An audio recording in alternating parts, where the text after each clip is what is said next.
Hey, I'm Hallie, and tonight we're coming on the air with the man accused of orchestrating shootings at the homes of 4 New Mexico Democratic politicians, making his first court appearance in just the last few minutes. Here he is in court, Solomon Pena. No plea entered, but we're learning he's going to be held without bond until his next hearing, no release. All of it coming as we're getting some new details about what went down before the shootings, including some new video from a Ring doorbell camera. You're seeing it here. It appears to be Pena showing up at one of these Democratic officials' old addresses, her former home. Listen. Hi, my name's Solomon Pena. Can I speak with Debbie O'Malley? Debbie O'Malley is one of the people, police say, who was targeted here by this losing Republican candidate. We know that, based on what they say, he showed up to other officials' houses. Those officials describing him to us as erratic. He lost this race for New Mexico State House back in November.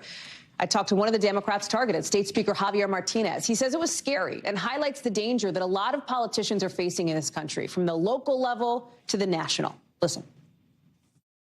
My family came here from Mexico, a place where politics and journalism can get you killed.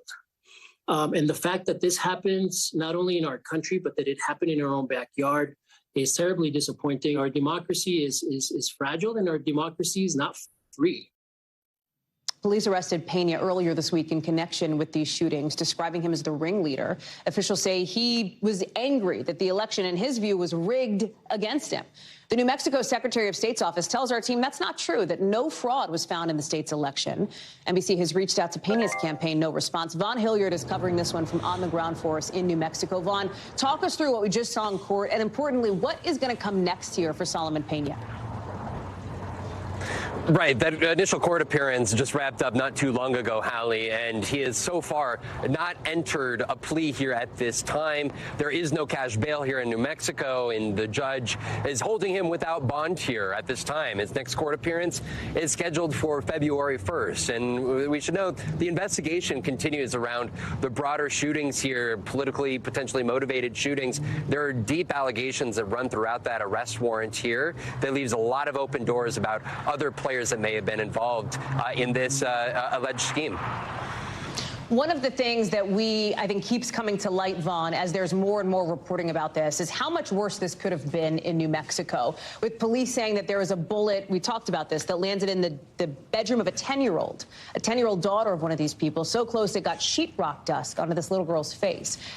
We know the DA is not ruling out the potential for more serious charges, perhaps down the road, like attempted murder, and police say that the intent of Pena was to cause serious injury or even death. Right, and Pena is already a convicted felon. He had already served 7 years in prison. He actually was not discharged from supervision until March of 2021.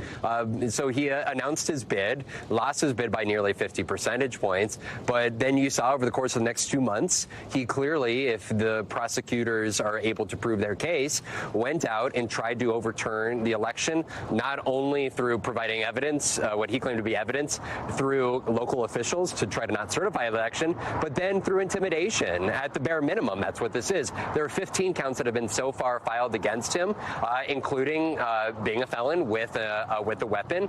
He's been charged with conspiracy. He was charged for firing from a vehicle. There are serious charges already levied against him, and as you said, potentially more on the way. Pull back for a minute, because, Vaughn, you've been on the campaign trail for the last like 7 years, I think. I mean, that's been a huge part of your life. And what we've seen over the course of the last maybe 5 years or so has been an increasing concern about politically motivated violence against lawmakers, against elected officials, et cetera. Capitol Police are out with some new numbers in the last 24 hours on threats to members of Congress. 7,500 last year, less than the year before, but nearly almost double the number from 2017. Talk to me about what you're hearing in New Mexico about this, because in my conversation with Speaker Martinez, with Commissioner Barboa, some of these officials targeted to a T, like one thing that they all said to me was, you know, what you heard from Speaker Martinez, democracy is not free, that like it shouldn't be like this in this country, and that the temperature has got to get lowered. Right. You know, this is about more than January 6th of 2021 up at the U.S. Capitol here. You're talking about a state house district that is overwhelmingly Democrat in deep blue Albuquerque, one in which this individual lost by 50 percentage points, yet still couldn't come to grips with the idea that the election wasn't rigged against him here. And that is where you go around the country, and how you and I have had this conversation. Folks are truly living in a different fantasy world. There's a great number of folks who truly believe the American government is being run by the so-called deep state. You go back to Cincinnati and the FBI offices back in August that were attacked by that armed individual. There are folks who truly believe that there is an undermining effort underway, and they, along with the likes of a Donald Trump, are at the forefront of it. This is not just Washington, D.C. This is down to local officials here in Albuquerque, New Mexico, Hallie.